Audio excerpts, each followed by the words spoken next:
Olá, queridos alunos da segunda série do ensino médio. Agora a gente vai ver mais 3 conceitos rapidinho, né? Que são necessários: razão, proporção e porcentagem. E sobre porcentagem a gente pode também colocar acréscimos e decréscimos, né? Ou seja, aumentos e descontos, ok? O primeiro conceito então é esse, né? O conceito de razão, né? O que é razão? No grego usa-se a palavra logos, né? Quando você quer falar em razão, daí o nome lógica, logarítmico, né? Logaritmos, né? Que a gente verá, muitos que já viram na primeira série função logarítmica, logos, a razão. Mas aqui a razão, nesse aspecto, não se refere também à palavra razão no sentido da língua portuguesa, quando se diz, tá vendo que eu tinha razão? Não é nesse sentido. Qual é o conceito de razão na matemática? No fundamental, costuma ser trabalhado, ou deveria ser trabalhado, no 6º, 7º ano.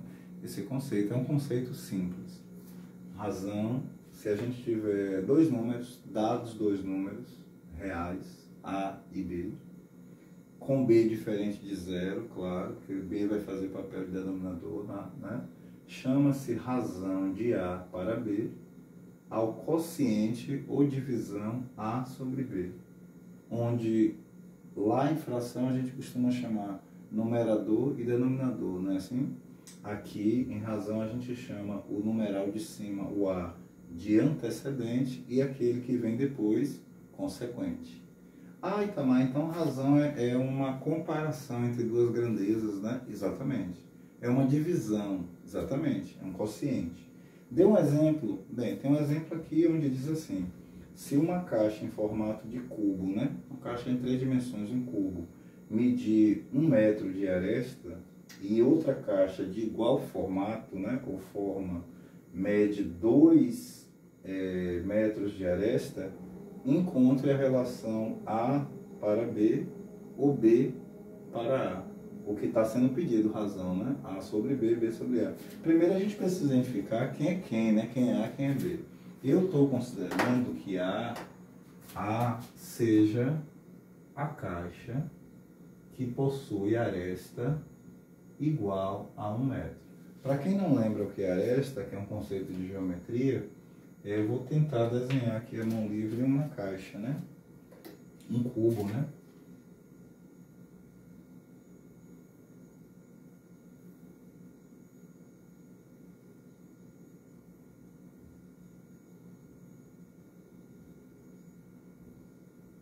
Pronto, né? E a linha aqui, a linha não, os segmentos, né? Que vocês virem aqui assim tracejado, é porque a gente não consegue enxergar olhando na vista de frente aqui, né? Frontal. Elas existem, mas estão lá atrás. Então temos aí um cubo, né? Não está bem, não tá perfeito não, mas você entendeu. Tá, mas fale aí o que é aresta. Arestas são esse encontro de duas faces, né? As figuras de 3 dimensões tem 3 características. Essa superfície aqui, ou qualquer uma delas, chama-se face. O encontro entre essas, o que o povo chama de quina, né? Isso aqui, é isso aqui que se chama aresta. E o encontro das arestas, que gera esses pontos aqui, chama-se vértice. Então nós temos essas três palavrinhas importantes aí, né, em geometria espacial, né? Quando as figuras são tridimensionais. Então, quando eu falo que esse cubo ele tem aresta de 1 metro, significa que aqui é 1 metro, aqui é 1 metro, aqui altura, largura e comprimento, né? Todos são 1 metro. Então, e esse é um cubo. Aí você vai imaginar agora um segundo cubo que tem 2, né? Ao invés de 1, tem 2. Então seria um cubo maior assim, né? Ó. Seria um cubo maior, né? Porque a aresta dele não tem somente 1 metro, mas sim 2 metros. Né? Então a aresta aqui é 2 metros. Logo, o comprimento é 2 metros, a altura é 2 metros e a largura também é 2 metros, já que se trata de um cubo. Então, quando a gente pede ali o problema, para ficar melhor, eu poderia me direcionar ao volume. ok? Então, por exemplo, o volume de um cubo é o produto das suas três medidas, largura, comprimento e altura. Então, o volume de um cubo que tem aresta 1 metro é 1 metro vezes 1 metro vezes 1 metro, o que vai dar 1 metro cúbico, ok? Já um cubo que tem aqui 2 metros, né, de aresta, o volume dele também é o produto das suas três grandezas, né? Daí ser tridimensional. Então é 2 metros vezes 2 metros vezes 2 metros, o que nos dá 8 metros cúbicos. Pronto, para ficar melhor. Então, assim a gente comparar. Então essa é a caixa A e essa é a caixa B. No problema eu não havia falado em volume, né? Mas eu acrescentei esse fator para que eu possa fazer a comparação. Encontre a razão de A para B e de B para A. Então vamos fazer essa razão relacionada ao volume, por isso que eu trouxe um terceiro conceito de geometria. Mas o conceito de razão é apenas o quociente entre duas grandezas. Quem é A?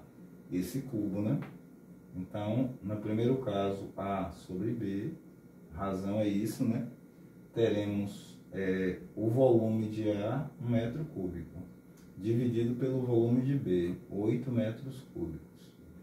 Pronto, você acabou de montar a razão. A razão é o quociente entre duas grandezas. Perceba que metro cúbico com metro cúbico, eles serão anulados. Logo, razão ela é adimensional. O que quer dizer adimensional? É apenas uma comparação, o que vai dar 1/8. Vamos agora fazer o que pede no segundo, a razão de B para A. O volume de B são 8 metros cúbicos, o de A, 1 metro cúbico. Metro cúbico e metro cúbico, né, são simplificáveis, e 8 sobre 1 dá 8. Vamos entender agora esses numerais aqui, que a gente acabou de calcular a razão. A razão é isso, né, comparar duas grandezas.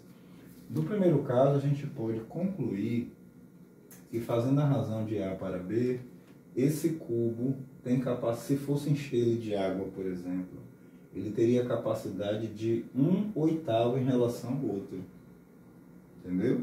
Em termos de volume, né? Como se fosse 1 metro cúbico de água, né? Então, a razão de A para B significa 1/8. Ele cabe nele 1/8 de B. Será que isso é verdade? Bem, 1/8 de B é 1/8 vezes B, né? 1 vezes 8, 8 sobre 8, que vai dar 1 metro cúbico. Exatamente, está correto. Entendeu? Então veja que a razão é isso, é a comparação entre duas grandezas. E já no segundo caso deu 8. Quer dizer o quê? Quer dizer que a capacidade do cubo que tem aresta 2 metros é 8 vezes a capacidade do de cá. Se aqui deu 1 metro cúbico de água, por exemplo, aqui deu 8 metros cúbicos. Então fica claro que é igual a 8 sobre 1, né? Já que a gente quer ver a razão, 8 sobre 1, né? Que é 8. Então esse 8 representa que a capacidade dele, se for colocar água, é 8 vezes maior do que o de cá. Entendeu que é razão? Só isso. Dê um outro exemplo prático, né? De razão. Vamos lá. Ela é utilizada para quê? Em alguns problemas matemáticos, a gente utiliza até mais a proporção do que a razão, né? Porque é encontrar a proporção entre duas grandezas. Mas razão é uma coisa muito comum em receita, né? Por exemplo, você pode ter uma receita de bolo que ela prescreve 2 xícaras de farinha de trigo, 2 xícaras, né, de farinha de trigo, para 1 xícara de açúcar. Concorda?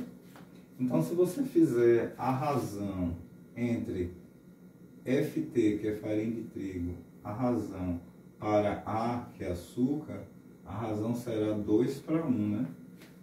Ok? Mas se você fizer a razão do açúcar em relação à farinha de trigo, o açúcar é 1 xícara e a farinha de trigo são 2. Perceba que aqui seriam 2 xícaras e aqui xícaras, né? E elas se anulam. A mesma coisa aqui.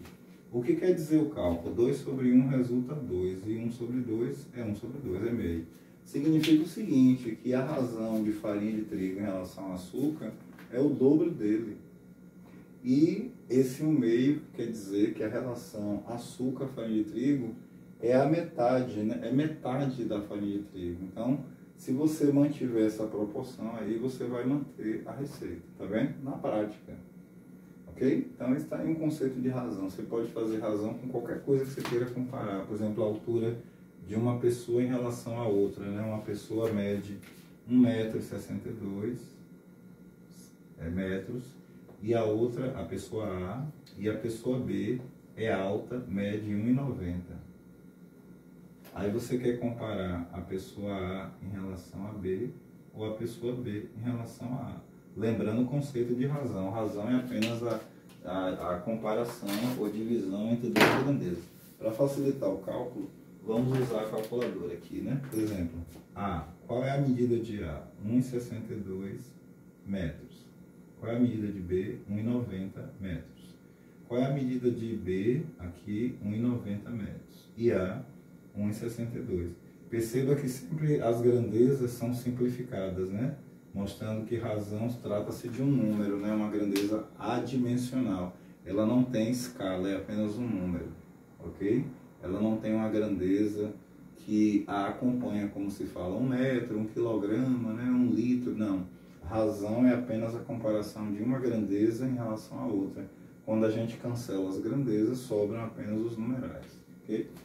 Fazendo a continha, abrindo a calculadora novamente, teremos ali, no primeiro caso, 1,62 dividido por 1,90. O numeral encontrado é 0,8526, que a gente vai aproximar para 0,85. Aproximadamente, vamos apagar aqui, 0,85. E aqui teremos 1,90 dividido por 1,62, que dá 1,17 aproximadamente. Então você percebe que comparando a altura da pessoa A em relação a B, ela é menos de 1, né? Ela é menor que 1 em relação a B. Já a altura dela, né, em relação a outra é menor, né? 0,85, não chega nem a 1, ela é menor. Já a comparação da altura da pessoa B em relação à pessoa A é 1,17, então ela é 1,17 vezes maior que a altura da pessoa A. Se você pegar, por exemplo, 1,17 e multiplicar pela altura da pessoa A, você vai encontrar a altura da pessoa B, né? Porque aqui a razão está dizendo que B é maior que A 1,17 vezes. Aí você pode comparar 1,17 vezes, ou eu botei dividido, vezes 1,62. Tem que dar próximo de quanto? 1,90, tá vendo? Deu 1,8954. O 5 vai fazer o 9 virar 10 e o 10 vai fazer o 8 virar 9. Então, realmente, é 1,90, tá vendo? Aí você alcança a altura da pessoa. Mostrando que na relação B sobre A, ela é maior que a outra 1,17 vezes. E 1,62 dividido por 90 deu 0,85. Então, quer dizer que 0,85 vezes 1,90 vai dar a altura da pessoa A, né? Então 0,85 vezes 1,90 dará 1,615. O 5 faz 1 virar 2, né? Que é aquele 1,62. Pronto, razão em linhas gerais é isso aí. Difícil? Bem facinho, né? Então, em alguma prova, se mandar você calcular a razão, sempre vai ser dada a você duas informações e dito a ordem, né? Se é A sobre B ou é B sobre A.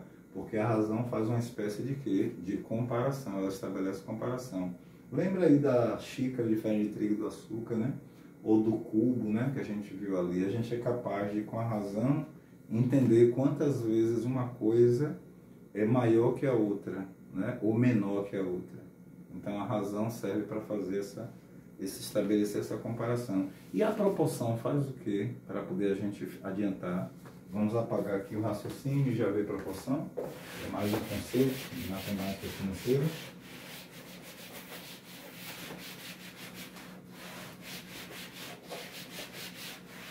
Que na verdade não é nem necessariamente de matemática financeira, é um conceito matemático. mas que às vezes, em alguns problemas de matemática financeira, a gente utiliza o lança-mão desses conceitos, ok? Deixa eu me organizar aqui, piloto de Lattes, tá aqui. Vamos colocar aqui um conceito breve de proporção. O que é que vem a ser proporção? Chama-se proporção à igualdade entre duas ou mais, vou logo acrescentar, razões, e indica-se por, por exemplo, se você fizer a razão de A sobre B, isso é igual a C sobre D, ok? Se você iguala duas, vamos fazer um D mais decente, né? Pronto, C sobre D. Agora lembre uma coisa, A sobre B, a gente pode, implica dizer que essa escrita, eu vou botar dois pontinhos, quer dizer divisão, né? A dividido por B é igual a C dividido por D. Quero chamar a atenção que a gente sabe que o termo de cima se chama antecedente e o de baixo consequente, né? Mas eu coloquei nesse formato para que a gente perceba que B e C ficam mais ao meio, né? Então eles são meios.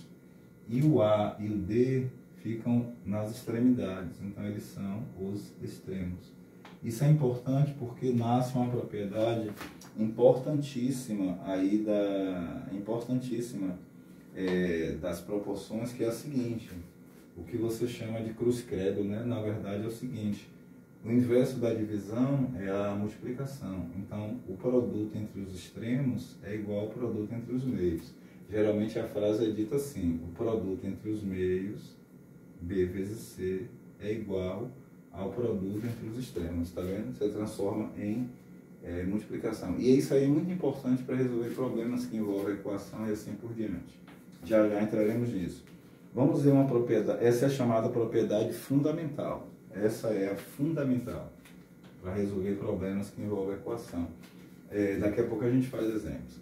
Agora existe uma propriedade também dentro dela que é interessante, chamada propriedade da adição ou da subtração. Que é a seguinte: se você tiver A sobre B, né, igual a C sobre D, você pode fazer o seguinte: A mais C, isso vai ser igual a B mais D. A soma dos antecedentes está para a soma dos consequentes, né? Da mesma forma que a subtração dos antecedentes está para a subtração dos consequentes. Isso é chamado de propriedade da adição da subtração. Tem outras propriedades que eu poderia explorar, mas no momento essa daí elas estão assim, mais interrelacionadas ao teste e à prova. E aí, com esse conceito de proporção e de razão, a gente consegue introduzir então o conceito do que é diretamente proporcional ou do que é inversamente proporcional. Vamos dar um exemplo prático? Por exemplo, utilizando o conceito de razão, porque o conceito de razão a gente viu que é mais comparativo, né? Uma coisa em relação à outra. Mas já o conceito de proporção nos ajuda a encontrar valor. Então vamos citar um problema muito comum aqui. Vamos aproveitar aquele exemplo primeiro de culinária, né? Se 2 xícaras de farinha de trigo estão para 1 de açúcar, o que é que acontece se sua mãe triplicar o açúcar? Bem, se ela mantiver 2 xícaras de farinha de trigo, quem vai comer esse bolo deve ser Maria Bethânia, né? Na música Mel, né? Porque tem que ser uma abelha para comer tanto açúcar, né? Quem é diabético se lasca, não é isso? Mas a gente não faz uma loucura dessa. A gente entende que se a mãe triplicou o açúcar, o que é que acontecerá para manter a proporção? Ela triplicará a quantidade de farinha de trigo. Então, com certeza aqui em cima vai dar 6. Mas vamos fazer de conta que a gente não sabe que é 6? Aí nasce um probleminha matemático, né? Vamos fazer de conta que a gente não sabe. E aquilo que a gente não sabe chama de quê? De x, exatamente, né? Por que x, Itamar? é porque os matemáticos adoram o X. Eu assistia muito o show da Xuxa, né, de 1986 para cá, e a nossa querida Xuxa Meneghel já fez 60 anos, é por isso? Não, gente, isso é só uma brincadeira, não tem nada a ver com isso. A questão é que quando a álgebra foi instituída, ou seja, quando se aumentou o poder da aritmética, dando asas à álgebra, utilizando mais simbologias, letras, né, e principalmente do alfabeto, alguns algebristas do século XVII, como François Viette, René Descartes, muito conhecido pelo plano cartesiano, né, e a geometria analítica, e era advogado, e era filósofo, e você tem também Pierre de Fermat, que dá continuidade aos trabalhos dos outros. Então, esses três franceses, né, François Viette, René Descartes, du Perron Descartes, né, mais conhecido como René Descartes, e François Viette, eles inserem letras do alfabeto. Lembre que o francês vem do latim igual ao português, o romeno, o catalão, o italiano, o espanhol, né? E a gente tem algo em comum, que é o alfabeto latino, concorda? E aí eles utilizaram o quê? Letras, por isso que nos permite colocar. E quais letras eles privilegiaram? As últimas do alfabeto. Se você observar, você terá V, W, X, Y, Z. É por isso que quando a gente trabalha em plano cartesiano, por exemplo, no sistema ortogonal cartesiano, que a gente representa assim, a abscissa, que é considerado o conjunto de valores, né, numéricos que serão colocados na horizontal, é representado por qual letra? X. E na vertical, considerando o cartesiano bidimensional, né, do ensino médio, a gente usa qual letra? Y, graças aos franceses. Mas se você estiver na terceira dimensão, estudando geometria analítica lá na faculdade, estudando vetores, rotação de vetores, translação de vetores, é preciso trabalhar como é o nosso universo em 3 dimensões. Então a gente vai precisar de uma terceira variável. Que letra você acha que foi escolhida para a terceira variável? X, W, Y, Z. E Z chama como, então, lá aproveitando aqui, né, a ideia, Z chama-se lá cota, X chama-se abscissa, Y chama-se ordenada, e na terceira dimensão Z chama-se a cota. Vamos dar um exemplo? Eu tenho um origami aqui, né, que eu guardo aqui, e algumas caixinhas que podem demonstrar isso melhor para a gente. Por exemplo, aqui é uma embalagem de algo que eu comprei, chegou, e é uma caixinha. E você percebe nitidamente as 3 dimensões nela, não é isso? Assim como os objetos que tem na sua casa. Não é isso? É muito comum ao nosso redor. Nós vivemos no espaço 3D, né? O planeta tem 3 dimensões e estão quase tudo sobre ele, idem, né? Temos aqui também um origami chamado rosácea, né? Na verdade, uma face desse origami é uma rosácea. Você vê que tem 6, né? E aí, quando eu uni essas 6 rosáceas, eu consegui formar, se fossem quadrados, fecharia um cubo, né? Perfeito, mas aí formou essa figura tridimensional, tá vendo? E você tem também aqui um próprio cubo feito com origami, dobradura de papel, né? Ori, papel, gami, papel, ori, dobrar, né? Então, origami. Então, você consegue perceber nitidamente a tridimensionalidade aqui, né? Se eu colocar o piloto aqui assim na vertical, você vê uma altura. Se eu colocar ele aqui, você consegue ver uma largura. Se eu colocar ele assim, você consegue ver ou visualizar a profundidade, né? Então, coordenada X, Y e Z, ok? Fica a dica aí. Então, vamos voltar ao problema aqui que a gente já sabe que vai dar 6, né? Sobre a farinha de trigo e açúcar, mas que a gente prefere chamar de X, e está entendido aí o porquê do X, né? Do Y e de tantas letras aparecerem nos problemas e nos diversos conteúdos da matemática. Agradecemos aos algebristas, né? Da palavra árabe, al-khabar, né? Que vem álgebra. Então, vamos fazer? Se a gente aplicar aqui o que aprendemos em proporção, como sendo a relação fundamental, o produto dos meios equivale ao produto dos extremos. Então, 1 vezes x, x, e 2 vezes 3, 6. E não era para ser 6 realmente xícaras de farinha de trigo? Sim. Se era uma xícara de açúcar para 2 de farinha de trigo, Se a mãe triplica o açúcar, o que é que tem que acontecer com a farinha de trigo para o bolo manter a proporção? Tem que triplicar. Então deu 6, tá vendo? Isso permite a gente resolver um monte de probleminhas, né?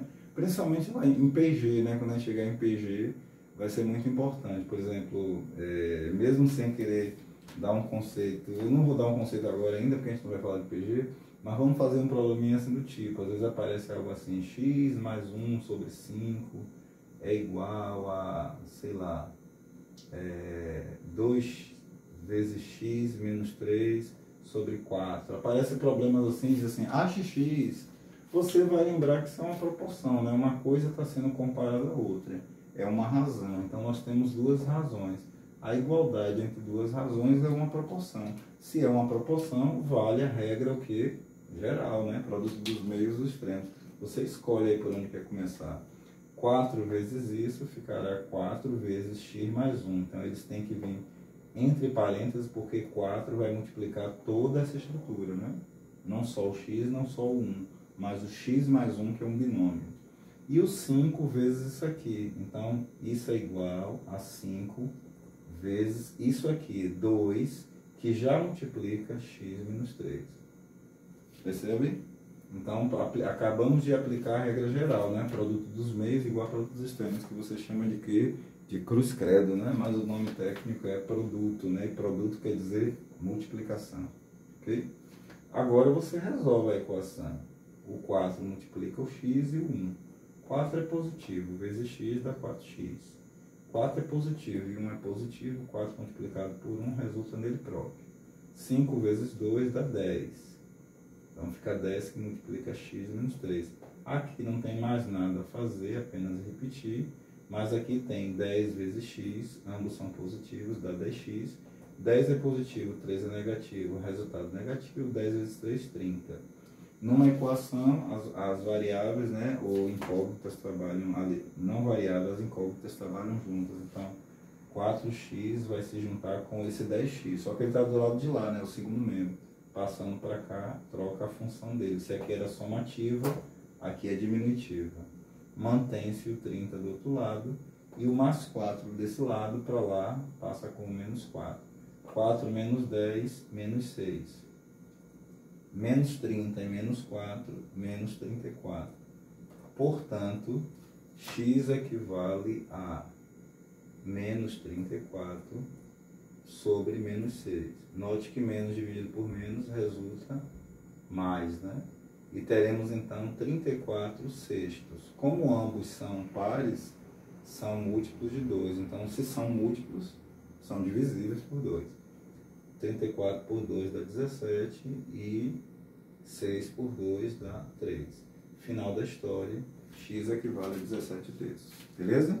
Então vimos aí o conceito de razão e proporção, e quando vocês tiverem qualquer problema que envolva proporção, é resolvido assim. Em breve a gente vai falar de PG, e a gente vai perceber que PG, diferente de uma PA, os termos eles nascem a partir de um produto. Por exemplo, se eu chamo o primeiro termo de A1, o segundo termo vai ser o primeiro vezes a razão. A é diferente da PA, é diferente, porque na PA você faz o primeiro termo mais a razão. Na PG você vai fazer o primeiro termo vezes. Então veja, só para dar um bizu para o que a gente vai ver, né, breve quando der PG, né, progressão geométrica. Se você chamar, vamos usar esse cantinho aqui, né, dá para vocês verem. Vamos fazer uma caixinha aqui para não ficar bagunçado. Se o primeiro termo de uma PG for A1, o segundo termo da PG vai ser A1 vezes a razão. Vai usar a letra R? Não, na PG a gente usa a letra Q. Ok? Então quer dizer que o terceiro termo vai ser o segundo, que já é, né? Vamos botar assim, melhor explicado assim, ó. Primeiro termo A1. Vamos chamar de A, né? A. E o segundo termo, A2, é o A, é o primeiro termo, vezes uma razão, Q. E o terceiro termo é o quê? É o segundo termo, o A2, vezes uma razão. Concorda? É assim que vão nascendo os termos de uma PA. Só que o A2, se você observar, ele equivale a A vezes Q. Isso é o A2, vezes Q. Aprendemos em matemática que bases iguais são os expoentes, né? Então, Q vezes Q vai dar Q ao quadrado. Então, já deu para você sacar quanto vai ser o quarto termo, né? A vezes Q ao cubo, né? Não? Porque vai ser A2, A3 vezes Q. Q elevado ao quadrado vezes Q vai dar Q ao cubo. Há uma PG assim que ela é construída?